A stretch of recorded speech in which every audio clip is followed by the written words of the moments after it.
Piny Kenya ochako timo nonro manyien ewi yath malaria ma gichano tiyo godo kar ma itiyo godo sani e thieth ne mine mayach dweche 3 mokwongo.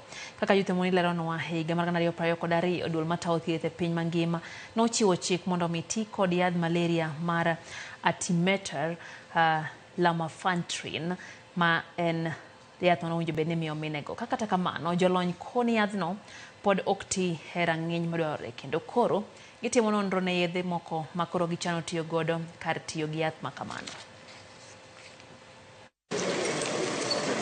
Tuo mar malaria pod en midhiero makwako pinje mathoth e piny mangima.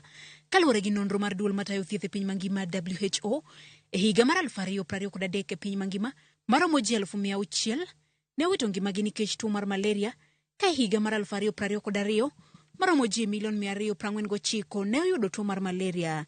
E pacho ka 89% mag jotuo malimo ute thieth to dok pacho e yudo gi malaria, kama irwako e ute thieth mar nindo to kawo 10% kaluwore gi ripod piny owacho. Ne mine mayach, 1,000,000 ni yoteku mar yudo tuo ni higa ka higa. Nonro yango ni malaria ma otegno ne miyo mayach nyalo kelo midhiero kaka ich mawuok, nyathi ma inyuolo kapok ndalo ne oromo, kilo matin ne nyithindo kaachiel gi tho mar nyithindo. Mae momiyo piny owacho temo matek e rito mine mayach ahinya to mawuokie gwenge ma malaria ohero, kama oriwo counties duto makaluo.